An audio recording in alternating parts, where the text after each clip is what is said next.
Y esta semana el gobierno bolivariano de Venezuela aseguró que comenzará a repartir las primeras 200 viviendas para realojar a los miles de damnificados por los terremotos en el país. En medio de la enorme emergencia, no está claro aún cómo serán canalizadas estas ayudas. Hay reticencias de algunos gobiernos latinoamericanos para que las ayudas lleguen donde deben llegar y no sean instrumentalizadas políticamente. Las cifras del doble terremoto aumentaron a más de 4.500 personas y 17.000 personas heridas. La cifra de desaparecidos sigue siendo un misterio para las autoridades venezolanas. Alejandra estaba reunida con un grupo de 9 amigos en un edificio de La Guaira cuando el techo se le vino encima. La joven de 17 años logró sobrevivir tras casi un día enterrada bajo los escombros. Pero 4 de sus compañeros de colegio no corrieron la misma suerte. Es fuerte, pues, porque fue muy inesperado y justo estábamos hablando de que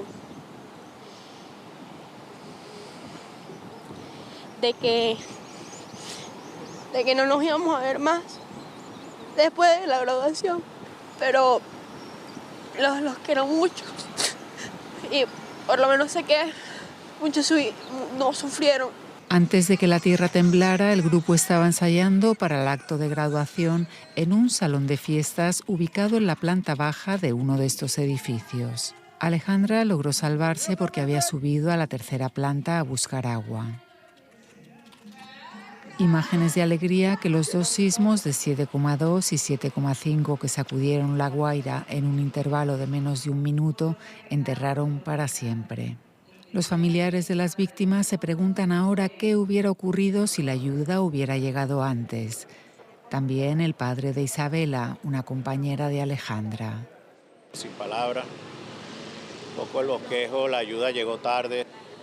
La ayuda llegó con un grupo comando de la Policía Nacional de Caracas, ni siquiera de La Guaira, y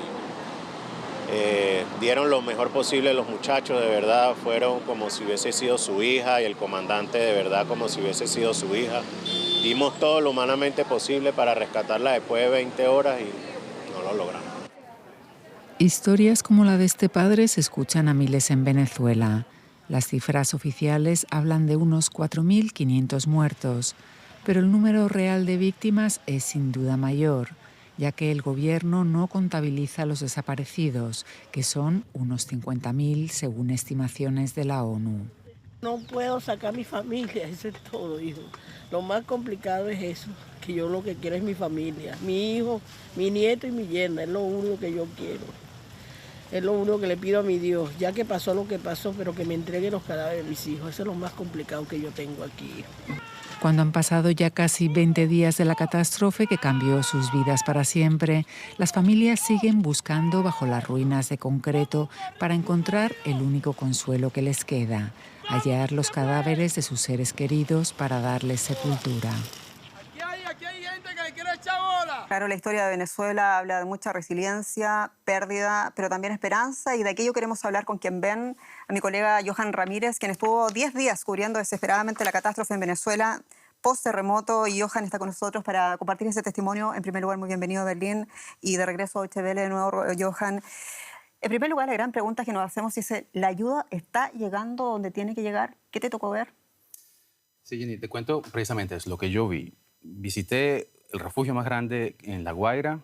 Es un polideportivo acondicionado para recibir unas 1.700 personas. Allí tienen comida, 2 comidas al día. Les dan el desayuno a eso del mediodía y el almuerzo a eso de las 5 o 6 de la tarde, es lo que nos dijeron. Tienen servicios médicos, servicios psicológicos, atención para los animales, veterinarios. Como es un polideportivo, hay una cancha de fútbol, allí juegan los niños, los adultos, una pantalla gigante para que vean los partidos de fútbol, para que vean películas. En fin, hay un esfuerzo. Todo eso de la mano del gobierno nacional con la comunidad internacional, una veintena de organizaciones nacionales e internacionales permiten todo eso. La alimentación viene del Programa Mundial de Alimentos de Naciones Unidas. Hay un esfuerzo. Hablé con la gente en la calle que no está en refugios. Reciben comida, sea del gobierno, sea de voluntarios, sea de la comunidad internacional. Eso ahora está llegando, pero está llegando ahora. Creo que la gran crítica, Jenny, es los primeros días después de la catástrofe. Esos día 1, 2, 3 y 4, cuando no había máquinas, cuando no había agua, no había alimentos, cuando no había rescatistas internacionales. Creo que todo eso hizo una gran diferencia y que fue la vida o la muerte, representó la vida o la muerte para miles de venezolanos. Y creo que es donde allí tenemos que poner el foco ahora. Y tú ya lo decías un poco, llegaron rescatistas de todos los países y quizás esa mancomunión en torno al dolor y la urgencia de Venezuela también marca esta catástrofe. Johan, ha sido de capital importancia entonces esa ayuda internacional y lo seguirá siendo de cara también a la perspectiva futura.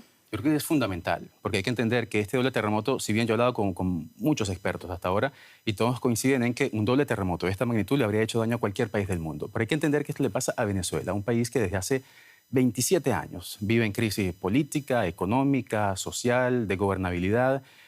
Durante años un aislamiento por la propia ideología del gobierno venezolano, los tiempos de Chávez, de Maduro, luego un aislamiento internacional a causa de sanciones. Todo eso ocurre en ese contexto. Entonces, un doble terremoto, muchos me decían, este es un doble terremoto que llega después del terremoto que hemos vivido durante décadas los venezolanos. De manera que la catástrofe, que ya es de unas dimensiones monumentales, se ve magnificada, por supuesto, por ese contexto en el que ocurre. De manera que sin la ayuda de la comunidad internacional, yo creo que sería muy difícil, infinitamente difícil para los venezolanos superar esta tragedia. Y sin ningún estándar de construcción también vimos lo que pasó en los edificios de La Guaira, claro, magnificando la catástrofe, ¿no? Tú lo decías también en tus informes muchas veces que enviaste desde Caracas. ¿Cuán importante en este momento y cuán grande también, además de importante, naturalmente, en apoyarse en todos los planes de ayuda que hay, es la desconfianza que hay hacia el aparato estatal por todo esto que estamos anunciando?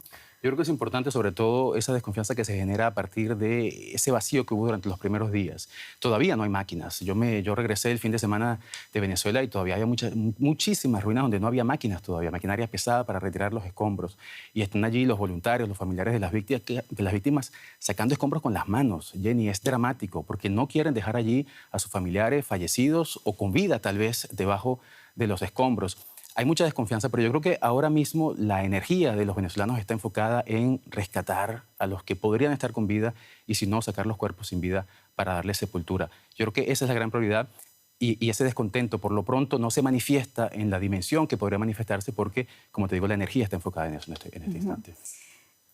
Lo destacabas también en uno de tus despachos, Johan, en su momento, la enorme resiliencia del pueblo venezolano en los momentos más difíciles de la catástrofe. En medio de toda esta catástrofe, ¿qué aspectos positivos destacarías de todo lo que te tocó ver?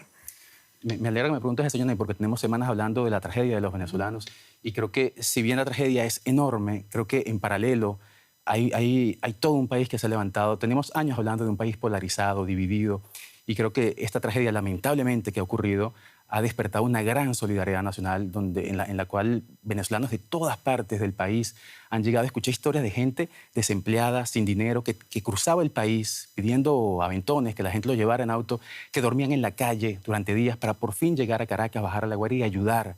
No eran rescatistas, no tienen formación en la materia, simplemente querían ayudar. Gente repartiendo comida, gente cocinando, llevando agua, llevando medicinas.